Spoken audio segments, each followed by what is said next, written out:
Bonjour tout le monde! La semaine dernière, j'ai essayé de vous montrer comment le président turc Recep Tayyip Erdoğan est injustement qualifié de dictateur islamiste dans les médias occidentaux.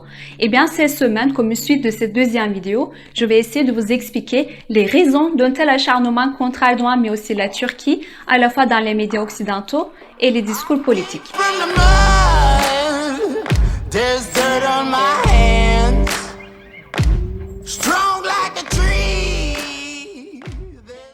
Alors, premièrement, comme vous le savez, les gros titres des journaux qui font sensation, qui choquent, qui provoquent ou qui interpellent sont beaucoup plus vendeurs que des titres écrits avec un langage neutre. Donc, Erdoğan et la Turquie sont deux sujets qui sont grandement exploités et instrumentalisés pour faire vendre. Vous avez dû certainement suivre l'affaire avec le magazine Le Point qui a 2 fois de suite qualifié Erdoğan de dictateur et d'éradicateur et qui a d'ailleurs réussi à faire sa publicité grâce à cette stratégie de diabolisation d'Erdoğan. La deuxième raison que je peux évoquer pour expliquer cette diabolisation de la Turquie dans les médias et discours occidentaux, c'est cet esprit de concurrence et de compétition des pays occidentaux avec la Turquie qui connaît une croissance économique fulgurante depuis l'arrivée au pouvoir de l'AKP en 2002. Pour être honnête, je peux un peu le comprendre car aucun pays du monde ne souhaiterait faire la promotion de son adversaire, notamment lorsqu'on sait que selon de nombreuses prévisions économiques, cet adversaire est capable de le dépasser avec en plus une population jeune et dynamique. On peut appeler cette approche comme vous le voulez. Admiration, jalousie ou mauvaise foi dans les médias, dont la plupart sont d'ailleurs directement financés par l'État, qui ne diffuseront jamais ou très peu de choses positives, mais uniquement des informations biaisées, mensongères ou incomplètes sur la Turquie pour impacter négativement l'opinion publique. Maintenant, je vais analyser pour vous les grands progrès économiques, sociaux et politiques que la Turquie a connus depuis ces 18 dernières années, ce qui y attire d'ailleurs toutes les hostilités du monde. La Turquie avait connu de grandes difficultés dans le passé avec une grave crise bancaire et monétaire en 2000. Regardons ensemble quelques images du pays dans le passé et vous comprendrez beaucoup mieux ce dont je parle. Kömüre, gaza, mazota, fueloyla %100 zam, demir çelik ürünlerine %100 zam, çimentoya bir büyük zam, ardından bir zam daha, kağıda %400, tuza %550, gübreye %500 ile %750 arası zam, ekmeğe, süte, ete zam, sigaraya, beze, şekere zam, PTT'ye, demiryoluna, uçağa, otobüse ve daha nicelerine zam.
On peut dire qu'avec l'arrivée au pouvoir de l'AKP en 2002, la Turquie est devenue en quelque sorte l'étoile montante d'un nouvel équilibre mondial. Sur ce tableau, vous verrez vous-même la croissance économique vertigineuse que le pays a connue dans ces 18 dernières années. Sous le pouvoir de l'AKP, grâce aux nombreuses réformes économiques, le pays a connu une grande transformation. Le pouvoir d'achat du peuple a augmenté, la classe moyenne s'est renforcée, les disparités régionales, les inégalités sociales ont nettement baissé. Mais ce n'est pas tout. Tout d'abord Premier ministre et ensuite président de la République de Turquie, Erdoğan a été à l'origine de nombreux méga-projets ambitieux qui ont fait la une de tous les médias du monde. Même si les exemples sont extrêmement nombreux, je peux vous citer quelques-uns. Par exemple, le fameux Marmaray ou l'impressionnant tunnel Avrasya, qui sont 2 tunnels qui passent sous le Bosphore pour relier la rive asiatique à la rive européenne d'Istanbul.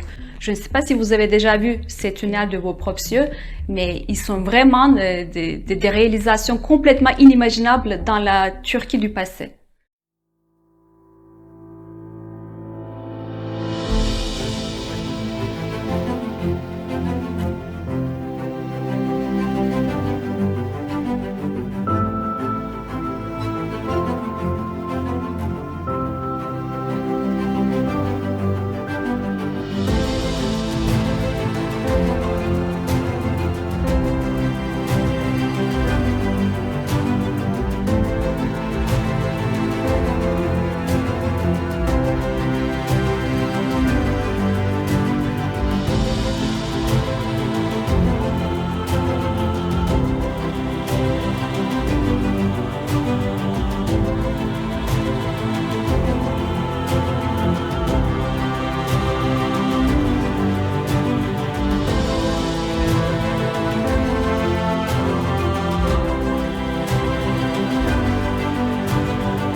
Le deuxième exemple, c'est le nouvel aéroport d'Istanbul. Je ne sais pas si vous avez déjà voyagé à Istanbul, mais vous avez dû constater vous-même que c'est un aéroport vraiment spectaculaire. D'ailleurs, une fois complètement achevé, il sera le plus grand aéroport du monde en termes de capacité d'accueil avec 200 millions de passagers par an.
Le troisième exemple, c'est le troisième pont du Bosphore d'Istanbul qui est le plus grand pont suspendu ferroviaire du monde. Ou encore le projet du canal d'Istanbul en phase de construction qui serait une voie maritime artificielle qui reliera la mer Noire à la mer de Marmara, notamment pour alléger le trafic maritime très dense sur le détroit du Bosphore.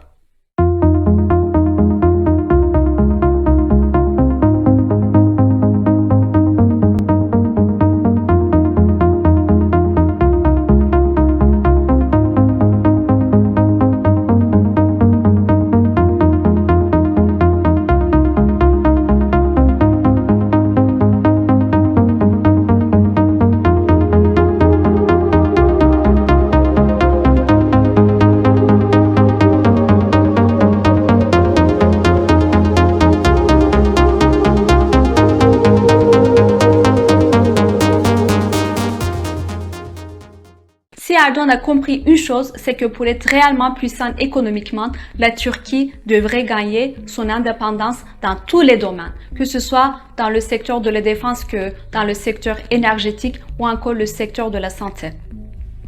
C'est ainsi que la Turquie a fait un pas de géant dans la production nationale dans de nombreux domaines.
Pour une indépendance énergétique, la Turquie a aussi lancé sa première centrale nucléaire, la centrale Akkuyu, en avril 2018 en coopération avec la Russie. En dehors de ça, Erdogan a réalisé un grand rêve en dévoilant au public en décembre 2019 le prototype de la première voiture nationale qui sera entièrement fabriquée dans le pays.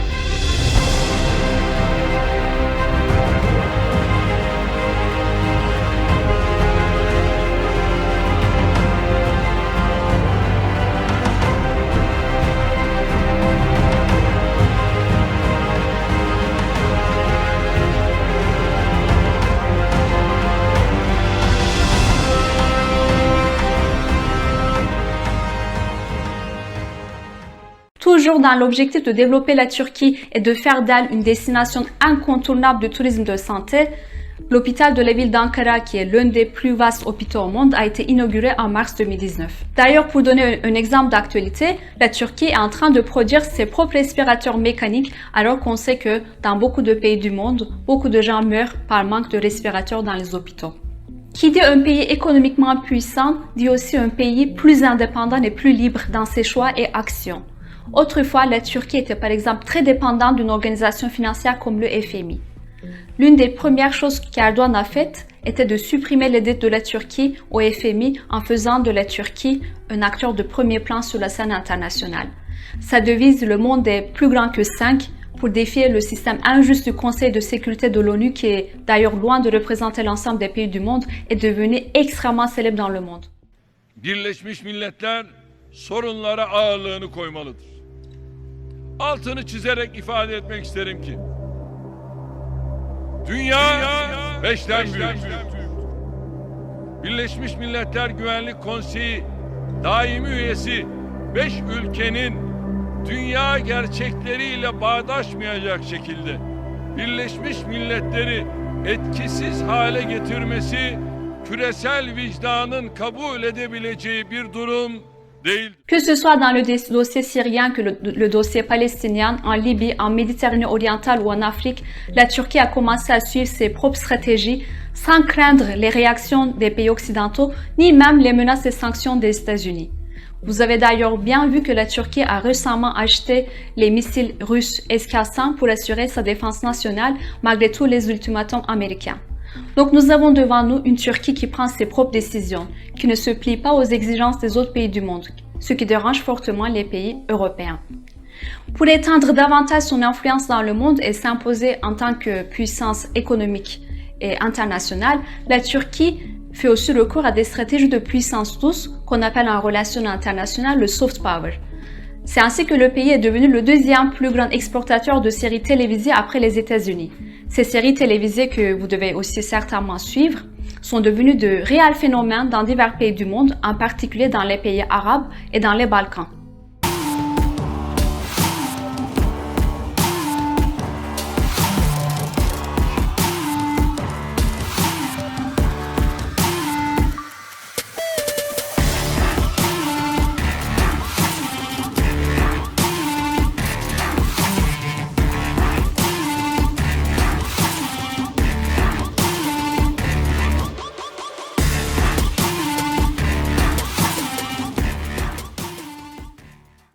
Elles ont attiré des millions de touristes dans le pays qui ont voulu découvrir le mode de vie et la culture locale.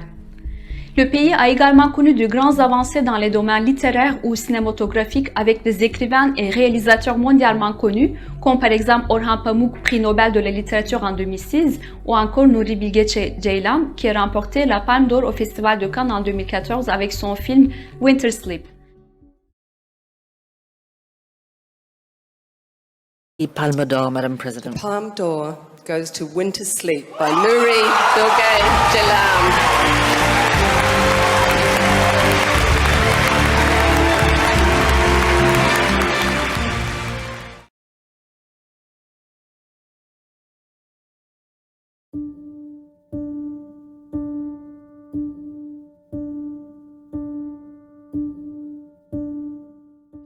Les films et séries turques sont d'ailleurs en train de conquérir la plateforme Netflix. Pendant le confinement, vous avez dû certainement regarder le film turc bouleversant dont tout le monde parle en ce moment, Yedinci Koğuş'taki Mucize, qui a occupé la première place du classement des meilleurs films Netflix pendant des semaines. Dernièrement, le plus grand succès de la Turquie a été certainement le fait de devenir une sorte de défenseur des opprimés, la voix des sans-voix dans le monde. Erdogan a fait de la Turquie le pays le plus généreux du monde en termes d'aide humanitaire aux pays sous-développés et surtout aux migrants par rapport à son revenu national.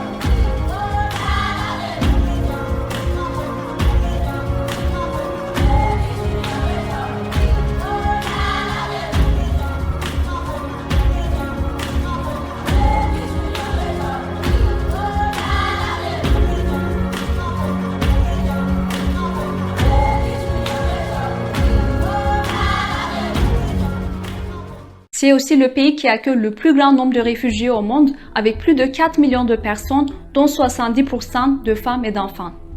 D'ailleurs, un exemple récent, c'est que pendant cette période difficile de la pandémie de coronavirus, la Turquie a envoyé de l'aide médicale à 54 pays dans le monde, dont des pays développés comme la Chine, les États-Unis, le Royaume-Uni, la France, l'Italie ou encore l'Espagne. En dehors de cette croissance économique de la Turquie qui s'impose de plus en plus dans le monde en tant que véritable puissance, ce qui dérange beaucoup de monde, c'est que c'est un pays à majorité musulmane. Comme vous le savez, après les attentats du 11 septembre aux États-Unis et les multiples attentats de Daesh dans les pays européens, les actes et discours islamophobes se sont multipliés dans ces pays.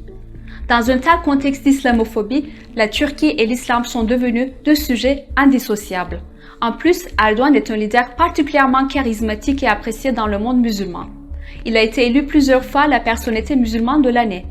Il est connu pour sensibiliser l'opinion publique internationale sur les injustices subies par des peuples et minorités musulmanes, comme les Palestiniens, les Rohingyas en Birmanie ou encore les Ouïghours en Chine. Özellikle işte gördüğünüz gibi Aylan bebeği dünya çok çabuk unuttu. Unutmayın ki bir gün ola ki aynı durum sizlerin de başına gelebilir.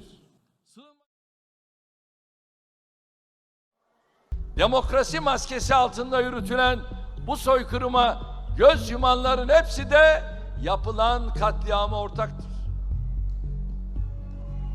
Bu insanlara ormanda yolunu şaşırmış bir ceylan, bahçeye düşmüş kanadı kırık bir kuş, denizde zıpkın yemiş bir balık kadar değer vermeyen, ilgi göstermeyen dünya medyası da yaşanan katliamın ortağıdır.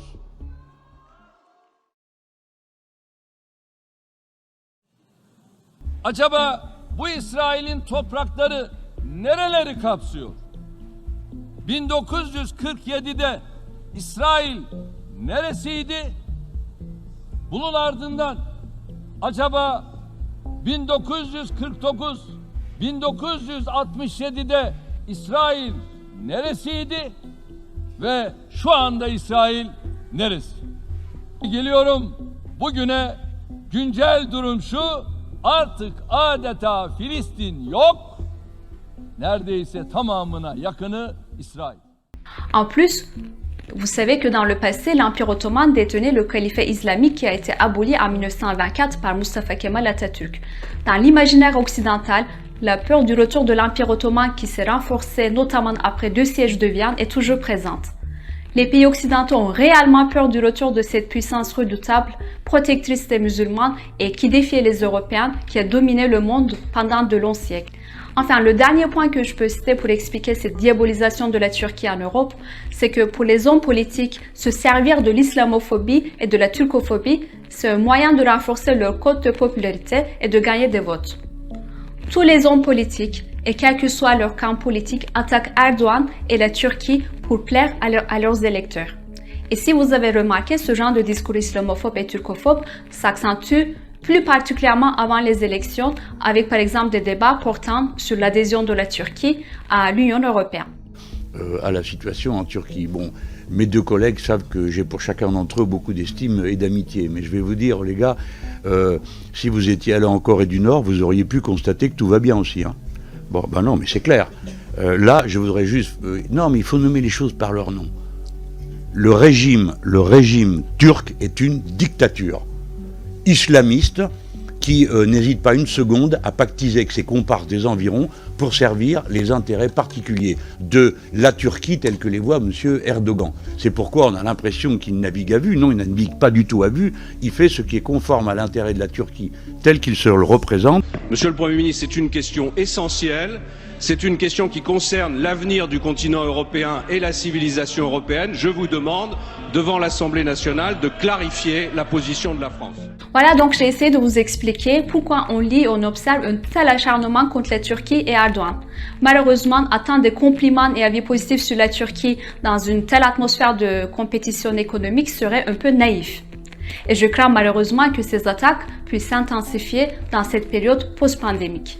Bien évidemment, même si on parle beaucoup de la liberté d'expression et de la liberté de la presse en Europe, on sait très bien que ce n'est pas réellement le cas quand on voit le traitement médiatique de différents sujets. Alors, pour établir la vérité sur la Turquie et sur Erdogan, n'hésitez pas à partager mes différentes vidéos sur ces questions. N'oubliez pas non plus de vous abonner à ma chaîne pour soutenir mon travail. Je vous dis donc à très bientôt avec d'autres sujets et avec d'autres vidéos.